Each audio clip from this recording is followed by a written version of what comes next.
At home, the excitement was palpable. The photographer loaded a roll of film and headed to a nearby park. They captured serene landscapes, towering trees, and an empty bench by the water. Everything seemed ordinary until the film was developed.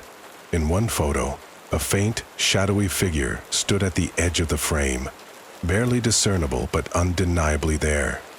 The photographer frowned, recalling the moment the picture was taken. They had been alone. "Hello, everyone. I am the late-night storyteller, a night owls. It's time for another tale to accompany your journey to dreamland. Like the video, subscribe, and tell me where and when you listen. Let's get started." It began on a gray Saturday morning at a bustling flea market. Amid rows of vintage trinkets and dusty relics, an amateur photographer stumbled upon an old, weathered camera.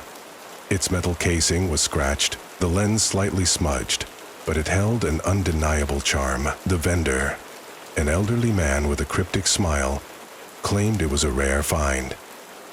"They don't make them like this anymore," he said. "For you? Just $20. But be careful.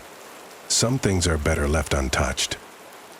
Brushing off the warning as a harmless quirk, the photographer paid and left, eager to test their new treasure. Intrigued but not alarmed, the photographer took more photos over the next few days. The shadowy figure reappeared each time. The shadowy figure reappeared, growing clearer and closer with every frame. At first, it seemed like a trick of the light or a flaw in the camera, but as the figure became more defined, a deep unease began. It wasn't just a shadow anymore. It was a human shape, indistinct but undeniably malevolent.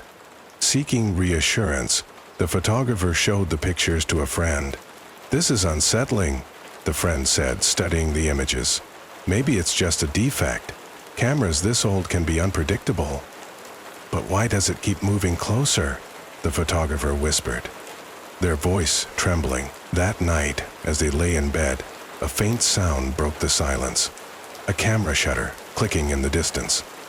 The photographer sat up, heart pounding. The camera was in another room, yet the sound persisted. Summoning courage, they crept to where the camera was stored. It lay motionless on the table. But when they opened it, a new photograph awaited them. In it, the shadowy figure filled the frame, its blurred face hinting at a sinister smile. Panic set in. The photographers decided to rid themselves of the cursed object. They drove to a nearby river, hurling the camera into the rushing waters. Relieved, they returned home, convinced the ordeal was over. But the next morning, the camera was on their doorstep, dry and untouched.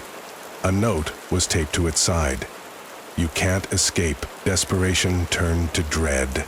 The photographer began to feel watched, even in the safety of their home. Shadows seemed to move in the corners of their vision.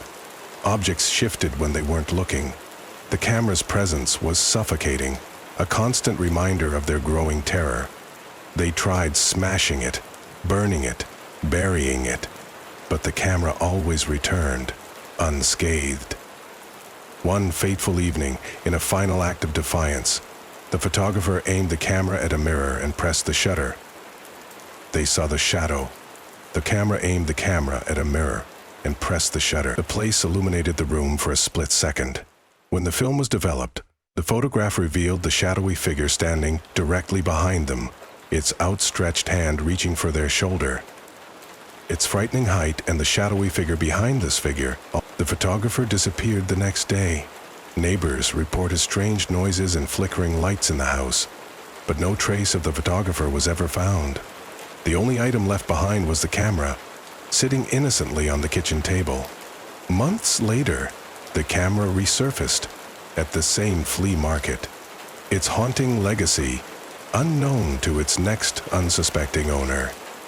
The vendor, the same elderly man with a cryptic smile, placed it prominently on his stall. "A rare find," he murmured to a passing customer. "They don't make them like this anymore." Some say the camera's curse still lingers, moving from one victim to the next.